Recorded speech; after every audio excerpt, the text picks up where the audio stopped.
In this video, we're going to look over the answer key for Tuesday, April 21st.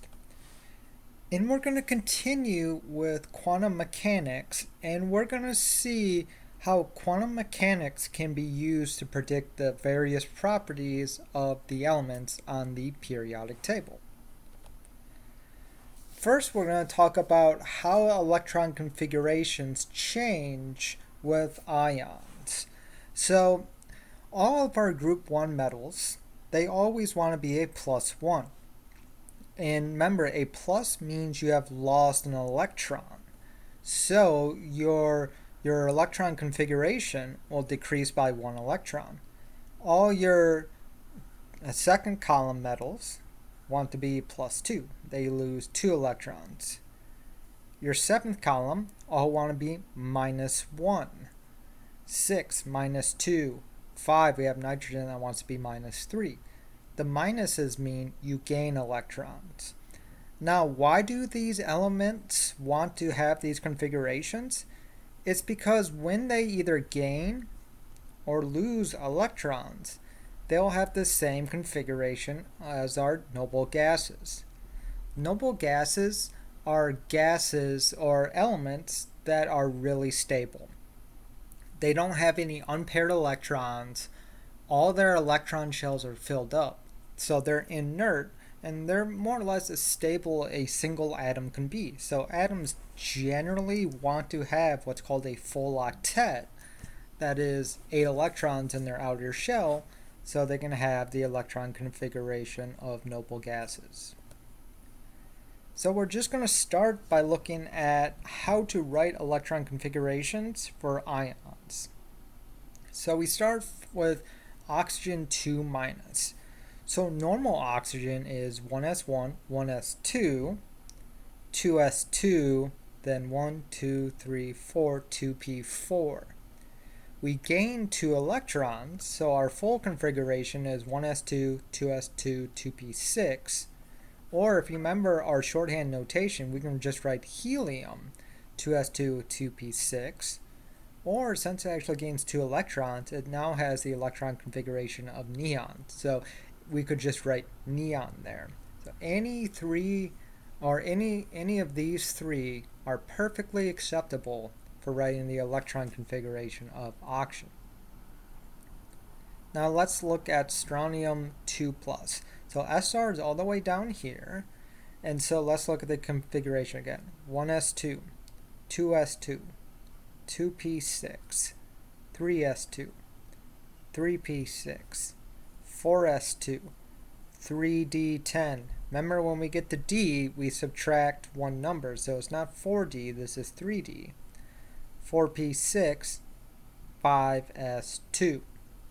But we subtract 2 electrons because we're +2, and now we have the electron configuration of krypton. So when you're subtracting, you move to the left, or sorry, when you're a plus number, you move to the left that many spaces. So +2, I move to the left 2 times. When I'm a negative, I add electrons, so I move to the right 2 times. Now, our transition metals, like copper, they are taking and adding electrons in a different way. So copper's right here, and the electron configuration would be argon 4s2, 3d9. You can see, though, with +2, I lose the 4s2, and I'm just argon 3d9. The reason for that is transition metals, and actually every atom, they take from their outermost shell first. That means whatever number's the highest, they will remove electrons from that shell before they remove electrons from other shell. So 4s is higher than a 3d, so I'm going to take electrons from 4s first.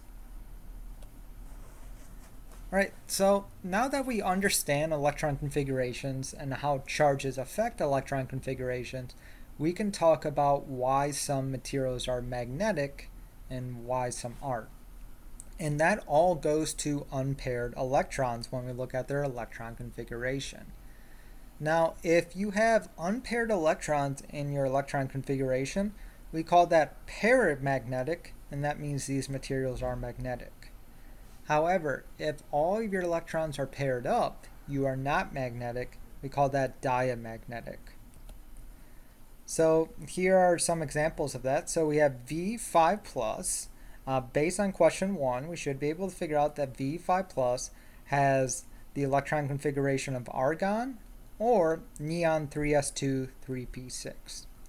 And basically, if the shell has a full number of electrons, then they won't be magnetic, they'll be diamagnetic.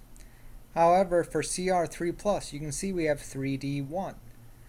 Any number that's not 10 here for 3d would be paramagnetic. So when you're looking at paramagnetic, if S is, in your electron configuration, if S is 2, P is 6, and D is 10, you're diamagnetic. If any of those numbers are not that, you have unpaired electrons, and you would be paramagnetic.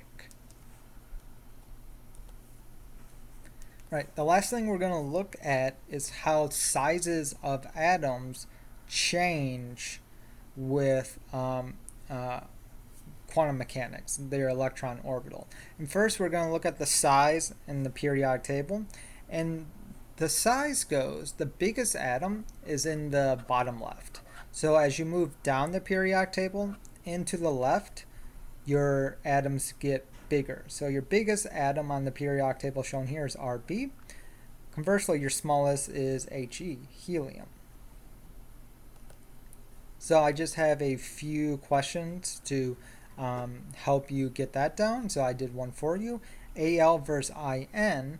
In is further down on the periodic table than Al, so I actually bolded the wrong one. The correct answer here is In. So let's circle that. In should be the correct answer. Right, so let's see how cations change with size. So when you take away an electron, what happens is that the electrons around the nucleus, remember the nucleus has protons and neutrons. Protons are positive, electrons are negative.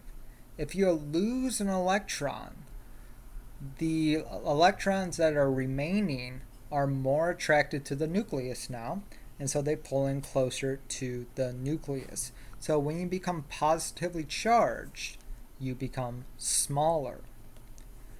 If you become negatively charged, it's the opposite. You become larger because now the electrons are less attracted to the nucleus and they are repelling themselves. So if you're an anion, which is a negative ion, your size increases. You become larger. So here is just a lot of examples for that. Again, I did 2 for you. Lithium neutral versus lithium plus. When you become plus, you become smaller, so lithium is bigger. I minus or CS plus. So this one's interesting because you have to look at the periodic table to do this. And when you see on the periodic table, they actually have the same electron configuration.